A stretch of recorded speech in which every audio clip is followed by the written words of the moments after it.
Allez, bonjour à tous, je reviens aujourd'hui sur la MX5, petite vidéo, essayer de trouver le petit spot au calme, en tout cas j'espère, au milieu des vignes on ne devrait pas être emmerdé, et avec le soleil, parce que le but, voilà, si je fais une vidéo, même si j'en fais pas souvent, bah, c'est qu'il fasse beau, que ce soit calme et que j'ai un peu de temps devant moi. Donc, je vais essayer de revenir sur plusieurs points parce que ça n'a pas été quand même de tout repos ces derniers temps. Donc en fait, pour les dernières vidéos, donc j'étais sur une réparation de rouille qui s'était pas super bien passée. Pour ceux qui ont suivi, voilà, j'étais un peu dégoûté du résultat. C'était vraiment pas très propre, la finition, très mal fait, des coulures, des jointures qui étaient pas scellées, enfin bref. Donc je ramène la voiture. Bon, ils me la refont, hein, entre guillemets, pas non plus en se roulant par terre d'excuses, en me disant c'est pas normal, on n'aurait pas dû faire ça, etc. Non, non, ils me disent bon, bah ouais, effectivement, on va le refaire. Bon, je dis ok. Et puis donc, bah, je récupère la voiture. Et en fait, la voiture, bah, elle a été récupérée dans un sens où j'étais plus ou moins sceptique. Donc je contrôle vraiment le travail qui a été fait, je regarde dans le détail, ça a l'air plutôt propre. Dans le détail, hein, parce qu'après, encore une fois, on peut recacher la misère. Bref, il n'y avait plus de coulure, les joints étaient scellés, donc plus de trous. Le fameux coup où je passe la carte, voilà, c'était plus le cas. Donc je récupère la voiture, je roule un peu avec, et là je décide donc de faire la vidéo officielle de retour de carrosserie. Sauf que, entre guillemets, après j'ai voulu donc faire un tour avec un collègue de boulot. Je lui ai fait essayer la voiture et on est sorti de la route. Enfin, on est sorti de la route. Il a mal contrôlé un virage. Après, bon, je peux pas trop lui en vouloir non plus. Manque d'expérience, pas habitué à la propulsion. Bref, c'est de ma faute aussi. J'avais qu'à pas prêter ma voiture. Voilà. Si vous prêtez vos voitures, sachez que de toute façon, quoi qu'il arrive, même si vous n'êtes pas au volant, tout vous retombera sur le dos. Donc bon, faut le savoir. Donc j'ai un accident avec cette voiture, heureusement on n'a rien. J'ai essayé d'être bref mais assez précis quand même. Donc la voiture tape, alors bon, je vais sortir de la voiture du coup. En fait on fait une sortie de route dans un col un peu de montagne. Heureusement pas sorti dans une falaise non plus. Et la voiture a tapé sur toute la partie arrière droite. Donc toute cette partie pliée complètement. L'échappement foncé, le pare-choc défoncé, le phare plié, une roue, même deux roues, les deux roues, parce que ça, en fait, ça a tapé donc tout ce côté-là. On a tapé contre une motte de terre, donc ça a tapé vraiment toute la partie qui avait été refaite juste avant. Je me suis dit super, je sors de carrosserie et la voiture tape. Enfin bon bref, ça c'est le coup du sort. On peut pas faire autrement, hein. Ma foi, c'est des choses qui arrivent, même si on faudrait éviter, mais bon, c'est des choses qui arrivent. Enfin bref, donc toute la partie là enfoncée, une partie de la portière aussi qui avait ramassé. Donc deux jantes de ce côté là. Et donc, bon il y a un tracteur, fait chier, mais bon c'est les joies de la campagne. Donc une partie du pare-choc avant également. Pare-choc avant, on va attendre qu'il passe lui.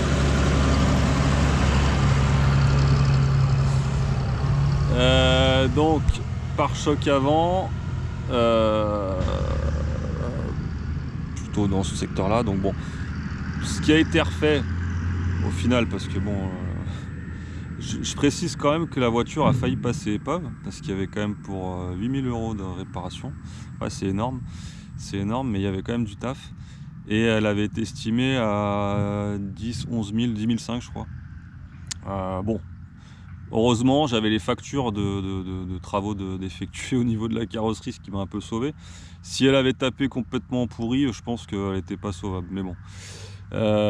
L'idée de parler de ça, c'est aussi le pourquoi j'ai pas fait de vidéo depuis un moment sur la MX5, c'est parce que voilà, j'étais bloqué en attente, parce que ça a quand même duré 5 mois, hein. Donc 5 mois où la voiture, comme c'est une procédure, il y a un expert qui passe, etc., c'est assez long. Donc la voiture est sauvable, je vois avec le carrossier, on se met d'accord, il me refait tout. Et ce qui se passe, c'est que lui, en fait, il me découpe toute l'aile. Donc c'est con parce que l'aile, je peux pas. Enfin, j'ai des photos sur le téléphone, mais je pense qu'on verra pas bien. Je l'ai gardé l'aile qui m'a enlevé en fait. Je vais vous expliquer pourquoi. Il me découpe l'aile complètement. Et il me dit, il me rappelle, il me dit, un souci avec ta voiture. Il me dit, tu m'as dit que tu l'avais emmené en carrosserie, que les ailes avaient été refaites. Je dis ouais. 3500 € de carrosserie. Bon, les longerons, ça j'en avais parlé, et les deux ailes donc arrière. Enfin les deux ailes. C'est pas les deux ailes en fait. Ce qu'ils m'ont fait, ils m'ont juste fait une découpe ici.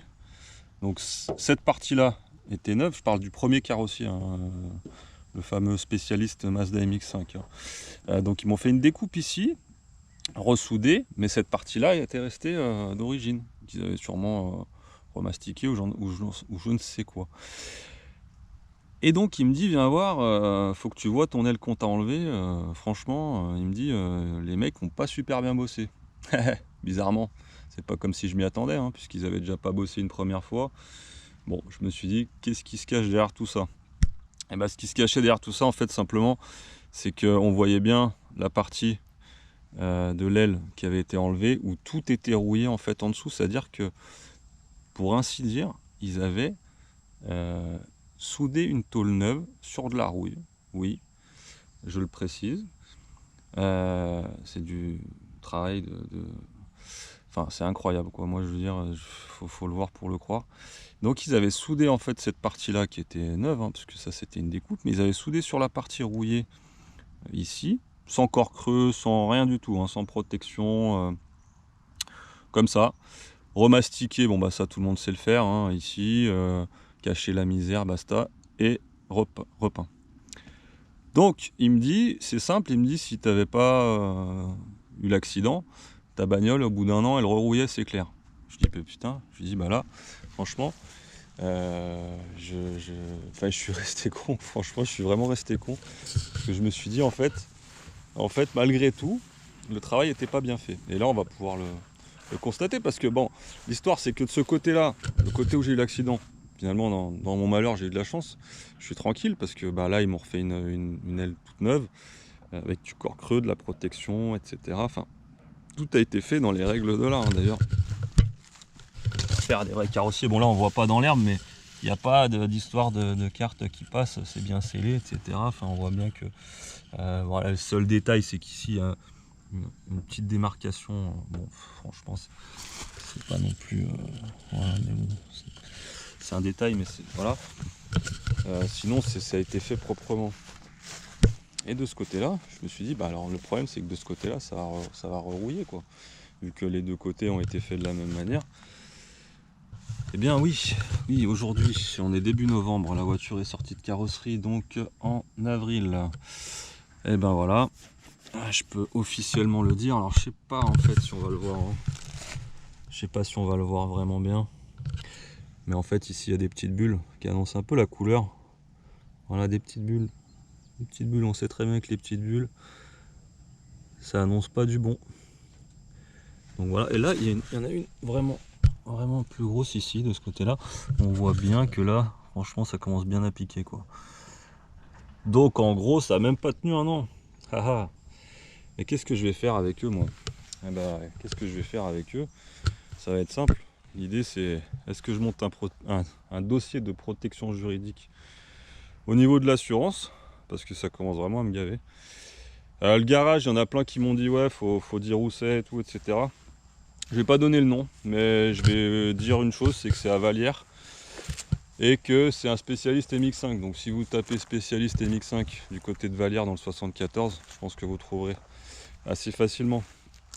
Donc c'est assez fou de se dire que des mecs qui sont spécialistes, encore une fois, quand je dis spécialiste, je sais pas trop ce que ça veut dire spécialiste finalement. Ça veut rien dire en fait, c'est juste qu'ils sont entre guillemets, j'en ai marre de dire professionnels, mais ils sont soi-disant professionnels, on va dire ça. Déjà dans tout ce qui est achat, revente de voitures, mais je pense qu'ils devraient faire que ça en fait, l'achat et de la revente. Faut qu'ils arrêtent la carrosserie, je pense. parce que je vois pas où ça peut mener cette histoire. Je dois pas être le seul blaireau à me faire enfiler sur une histoire comme ça, vu le nombre de MX5 qu'ils font. En plus, il y a des mecs qui viennent de toute la France. Je me dis, c'est quand même fou. C'est quand même fou de pas avoir de retour. Enfin, pas personne qui se soit plaint avant moi, quoi. Donc voilà, là je suis encore sur le sujet de qu'est-ce que je vais faire, comment je vais procéder. Bon, il y a une protection juridique, on va peut-être s'en servir, parce que finalement, c'est dans ce genre de choses que... Alors je sais pas, hein, j'aurais peut-être pas... ça sera peut-être long, ça sera peut-être fastidieux, ça sera peut-être compliqué à mettre en place, mais je pense que ça doit être fait. Parce que là, la voiture, bon bah elle est propre hein, de ce côté-là. Donc le pare-choc a été changé. Alors pour préciser, le silencieux, j'ai réussi, enfin on a réussi à retrouver un à l'identique, qui n'a pas été évident d'ailleurs. Par rapport à l'autre, celui-là, on peut le voir, il est full inox, donc il y a rien à dire, c'est pas plus mal. L'aile, le pare-choc, le feu arrière, la porte a été repeinte. Le pare-choc avant était repeint, ça tombe bien parce qu'il était pas très propre, il était un peu abîmé quand même, enfin il était un peu fatigué, là on va pas le voir. J'en ai profité pour virer le cache de plaque que je trouve, enfin pas le cache de plaque mais le porte-plaque que je trouve vraiment pas beau d'origine. J'avais qu'une envie, c'était de le virer, mais je savais pas comment faire. Bon bah là j'ai profité de l'occasion pour le virer vu que le pare-choc a été repeint. Et franchement je regrette pas, c'est nickel quoi. Ça épouse mieux la forme de la voiture et ça fait moins. Enfin voilà, moi je préfère. Quoi d'autre? Bah là en fait j'attends plus que de savoir comment je vais faire à ce niveau là. Mais en fait ça me rend fou parce que j'aurais pas eu l'accident en gros. Alors encore une fois l'accident, voilà, si j'avais pu l'éviter, je l'aurais évité, mais bon, aujourd'hui je me dis sans l'accident j'aurais jamais pu savoir ce qu'ils avaient fait derrière quoi. Et ici ça me fait vraiment peur. Quand je vois le taf là, oh là là, c'est tombé. Enfin bon bref. Alors oui, hein, voilà, ça a été refait ce côté-là. Mais je me dis c'est juste du cache-misère en fait quoi. Mais ça, encore une fois, tout le monde sait le faire hein, du cache-misère je pense. Donc voilà, bon, la vidéo va pas s'éterniser sur le sujet. Je voulais juste vraiment préciser à ceux qui avaient suivi un peu les épisodes que voilà, la voiture je l'ai récupérée il n'y a pas longtemps, là, il y a 2 semaines à peu près. Donc c'est très récent. Mais bon, c'est pas fini, voilà. C'est pas fini. On va voir comment ça va se goupiller pour la suite. Honnêtement, je sais pas. Donc, ah oui, dernier point. L'idée aussi, c'était, ça sera peut-être plus pour le printemps prochain du coup, parce que là c'est un peu mort. C'est ce que je voulais faire cet été. Il y en a plein qui m'ont dit qu'ils étaient de la région, qu'ils avaient des MX5, que ça serait sympa de faire des balades, etc. Oui, je valide à 100% le truc. Et même, je fais aussi un appel à ceux qui n'auraient pas osé demander. Voilà, l'idée, ça sera pour le printemps prochain, si la voiture tourne toujours bien, en tout cas j'espère, de se réunir pour des petites balades, voilà, aller boire un coup par-ci, peut-être manger un bout par-là, je ne sais pas.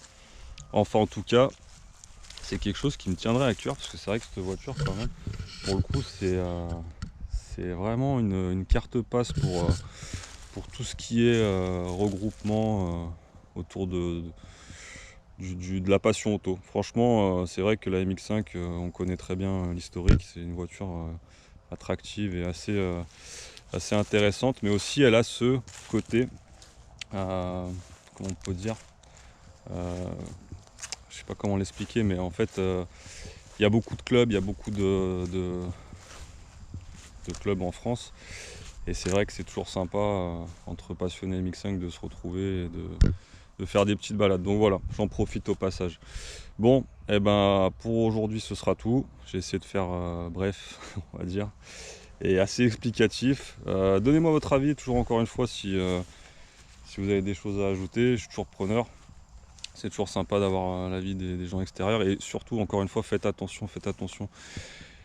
quand vous achetez une MX5 à la rouille, après quand vous la faites réparer, et encore une fois derrière, bien de surveiller que le boulot soit bien fait. Voilà. Donc je vous dis à bientôt, et pour une prochaine vidéo, je ne sais quand, mais en tout cas, ça se fera pour la suite. Merci, à bientôt, ciao.